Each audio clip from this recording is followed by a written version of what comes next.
Okay, students, today I'm going to tell you how to use the metronome to improve your piano pieces. A metronome will help you keep time by beeping or clicking at regular intervals. So it's either a device, or you can actually, I'm going to show you how to get one online for free. There's actually numerous of those, and is a source of grief for many piano players, but it is actually very helpful. I promise. I wouldn't lie to you. You might think that I'm going to lie to you about this one because you might find it really hard to play the metronome, but I promise I am not lying. It's really, really helpful. Okay, how the metronome works. So a metronome can be set to a certain number, a BPM number, which is the number of beats per minute. Now, so a 120 BPM would be 2 clicks or 2 beeps every second, since it's 120 in a minute, and then 60 would obviously be 1 beat every second. And Pieces will tell you what number to set it to, because it'll actually say quarter note equals 120 or something like that, or a word that describes how fast it is, such as adagio or allegro or something like that, and there's a range of values for each of those. But let me show you real quick what a metronome looks like. So if you don't have a metronome, first of all, you can buy one on Amazon, but what you can also do is just type in metronome into Google, and these days Google has all sorts of crazy things that if you type it in, it just pops up right away. So as you can see, we have our BPM number. So if we set it to 120, for example, I might have to click where I want it. Wait, we're almost there. Back to, all right, there we go. So, and if I hit play here, let me turn up the volume so we can all hear it. Can you hear that? Hopefully you can hear that. Yeah, according to my microphone, you can hear that. So that is your beat. 1, 2, 1, 2, 3, 4. 1, 2, 3, 4. 1, 2, 3, 4. 1, 2, 3, 4. And that's the general idea, is to be able to play along. I'll end that. We'll restart it here in a minute. But to be able to play along each beat, along with each of those clicks. Now we'll get into some tips I have for you, but let's take a look first at the next things. Okay, I want to talk about, for a minute, ways the metronome can help you. The metronome is great for the following 3 reasons. There's probably even more than 3, but the 3 I can think of is the metronome is great for keeping a consistent tempo. As you can imagine, you have to play along consistently with the beat. The number 2 is it can help you identify problem areas, and when we use we play a piece here together in a minute, I'll show you exactly how that works. And number 3 is it can be used to incrementally increase the speed of a piece, because when you first start playing with the metronome, you're going to want to set it way low on the BPM so you can keep up, because it's going to be a whole extra experience for you to be able to play along and think about the beats and all of that stuff. But what you can do is once you master it at a certain BPM level, you can start bumping it up 10 points at a time or so, and then eventually get back to the speed you're supposed to. Because if you jump all the way to that ending speed, you might have, and actually I can guarantee you, if you're anything like me, you will have a lot of trouble. Okay, let's practice an example together. I'm going to show you how I use the metronome to improve the first page of movement 3 of the Pathétique Sonata. We're only doing 1 page, so I can really show you how it boils down and how it can be helpful. So here's our page that we are working with. I might zoom it out a little bit. It might be a little uncomfortable for you, but since I'm trying to play along with the metronome, it's more important that I'm able to see what's happening rather than you, since we're not really doing a tutorial today. So the thing I'm going to do is, it says allegro right in the top of the piece, if you can see that. So one thing you want to do is, if you don't know what these what these words mean, you want to type in allegro and then maybe BPM into your search engine, and you can see right away, at least hopefully you can see, is that allegro is usually 120 to 168. So that's what I'm going to work up to. I'm not going to start it at 120. I'm going to actually try it a bit slower at maybe 90 to start out with. So let's get back.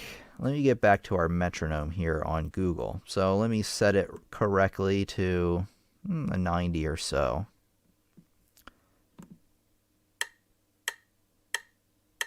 Bump, bump. And you want to internalize the beat once you get started.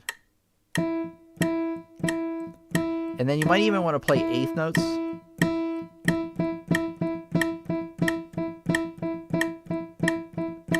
So that you're locked into the rhythm. If you just start it and then you're like real cold, you try to get right into your piece, it's not going to end well or start well, to tell you the truth. All right, so let me start it up, and then we're going to get going here. So here we go. Now, the thing to keep in mind is that I'm actually going to start on an upbeat. So I'm not going to actually start on a click. I'm going to start on the space between the click because I have an eighth note starting here. So you'll want to look up about pickup measures and things like that. But I'm not going to get into this because I know the clicking can get annoying if I'm not playing along. So here we go.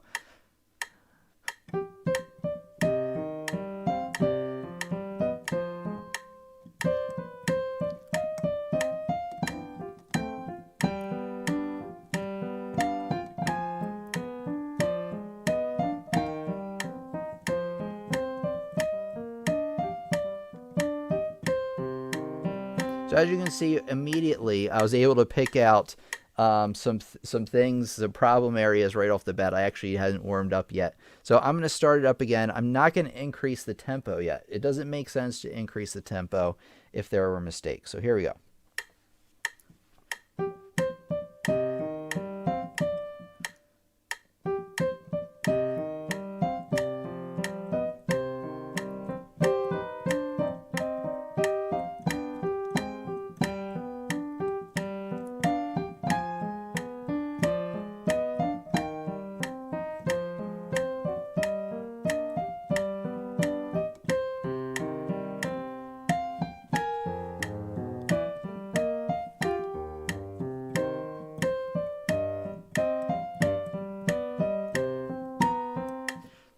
So as you can see, there's still a couple mistakes in there, but it was going a little bit better. I would actually practice it through probably without the metronome one time, so I could just focus on the notes. So again, I'm starting it up. I don't want to start it right away. I kind of want to internalize the beat. 1 and 2 and 3 and 4 and bum bum.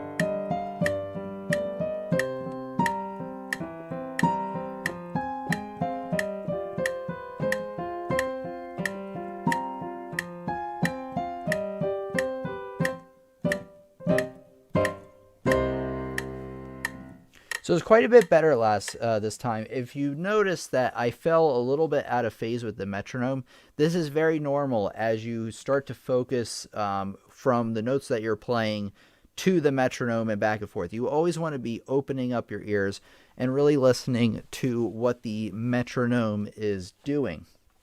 So I'm going to try it again a few more times, and each time it will hopefully get better. You know, right away I could tell that there's a problem area here in the fourth measure, and that's what I meant earlier. It helps you identify the problem areas, because sure, I might be able to play it perfectly, slowing down really slow, and I might not even be aware that I'm doing that. But with the metronome, it becomes really, really obvious that it's happening. So with the metronome, it's really helpful in picking out those areas. So let me keep trying at it. We're going to get better and better and better. And then once I feel like it's decent at that speed, I'm going to bump it up and show you exactly what I was talking about earlier. So here we go. All right. So again, I'm not going to start right away. I'm going to internalize the beat. Bump, bump, bump, bump, bump, bump, bump, bump.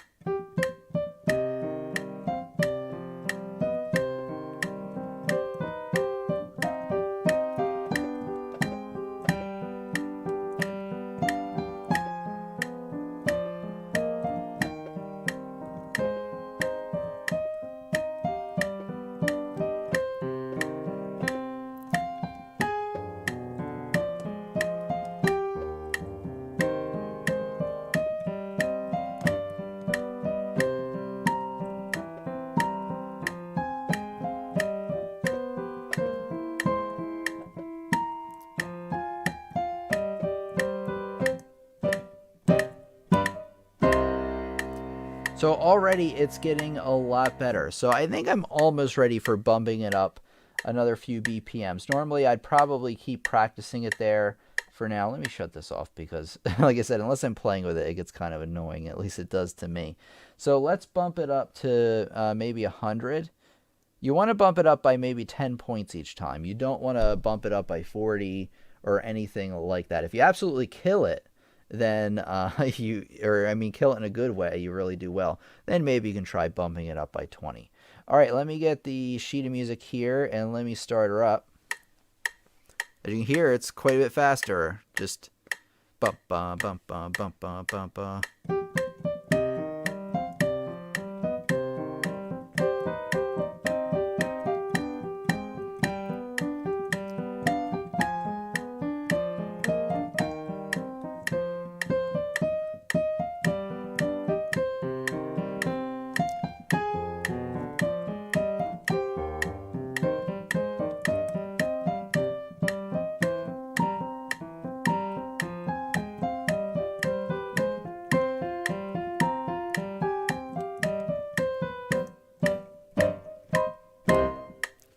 Okay, I did okay. As you could tell, there was a few more mistakes in there, which makes sense since I was playing it at a faster tempo. So I'd keep playing it a few times until I got it. One thing I want to mention before I start actually is you want to make sure that you're keeping along with the downbeats, which are the clicks. So every time you have a new beat, you want to make sure that you're hitting that note on that click. So like every start of the measure, for example, it hits right on the beat. So that can kind of help me keep along with the metronome just in my head saying, okay, here comes beat 1 in measure 3. I want to make sure I'm going to hit it right on the mark there. So put up little markers to make sure you're hitting on the correct beat. Here we go.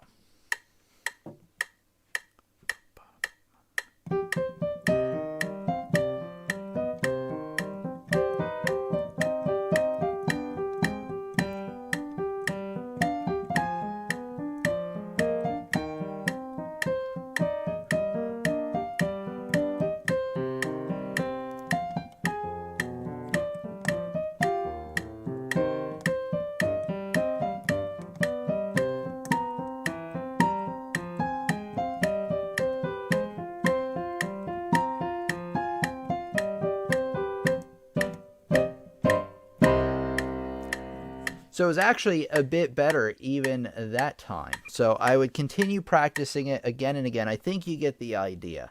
All right, now I'm going to give you some tips on practicing with the metronome that I may have covered or covered briefly, or may not have covered at all. Start slow and master the section of music at that speed. So I've talked about that before. Don't start cranking up the BPMs right away. You want to start out lower on the lower end and work your way up to whatever you're working towards or whatever they give you in the beginning of the piece.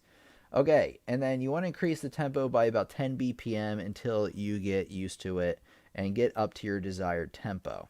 You want to mark your problem areas and concentrate on cleaning up those areas. So that's just a collection of things that I really, really want you to get out of this lesson before you start playing with the metronome or while you're playing with it. Okay, and I think that does it for the main part of the lesson. So now I'm going to open up the floor. Subscribe if you haven't already, but I'm going to open up the floor to questions about playing with the metronome. Okay, so our great student Barbara asks, what if you work up faster than your desired tempo and then you kind of backpedal a little bit to the slower tempo that the piece is asking to make things easier? Sure, you can do that. That makes a lot of sense to me, actually. But remember that you still want to abide by the rules I gave you, which is when you're first learning the piece, don't start faster than what they give you. You want to start way slower. Then, yes, you actually can play it faster than it's supposed to be. And then, when it's time to play it at its original tempo, it should be easier to play. I'm kind of on the edge about this now that I've said it out loud and thinking about it. On one hand, it sounds like a great idea. On the other hand, you might actually start to get in the habit of playing it too fast. That is a thing. I know a lot of students and a lot of people who actually play too fast. I tend to play a little bit on the slower side, but some people play too fast. So it could work out. It sounds like a good idea, but be careful not to train yourself to play it too fast. If you go over what the allotted amount is, do it maybe only by 10 BPM, because even that's a significant speed increase. Can you get it to count syncopation and stuff? Asked Grace. So the answer is not on this one. You can't get this to count syncopation. This is just straight eighth notes. What you can do, this brings up an interesting point, is you can actually get a fancier, this is why you might actually want to buy one. You can get a fancier one off of Amazon, and you can actually set those to syncopated beats. Like ba-bump, ba-bump, ba-bump. So let's type in metronome.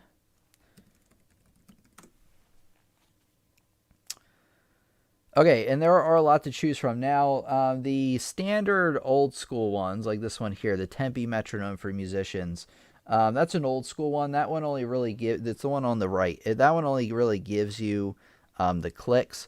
But if you buy a newer one, a digital one, I'm not so sure about this Louvet. You'll have to look at the descriptions of each one, but there are ones where you can change different settings. You know, you can have it count in triplets. You can have it count in eighth notes. You can have it count in 3/4 or 4/4. This metronome I showed you just counts straight. It just goes 1, 2, but it doesn't even count actually. It just goes. And then you have to do the counting in your head. Now, some of them, what they'll do is they will accent the first beat of each measure. So if it's in 3, it'll go to give you that first downbeat. Or if it's in 4, just like that, rather than all even. So if you don't have any metronome at all, and actually for me it was just more convenient to use the Google one. That one works perfectly fine if you're just starting out. But yeah, if you want something a little more sophisticated with some more options, check out some of these other options. I recommend one called the Dr. Beat, I believe. I believe that's what it's called. That one you can set to a couple different things. I think even this one, the DB60, would be all right. You don't need the DB90. Actually, this is the one I had. The Bose DB30C Dr. Beat metronome. So I recommend you pick up that one. All right, students, I really want you to subscribe because we have new lessons coming out live every Friday, every Sunday, 8 p.m. Eastern Standard Time, and some lessons peppered out in between. And I don't want you to miss a beat, so subscribe now.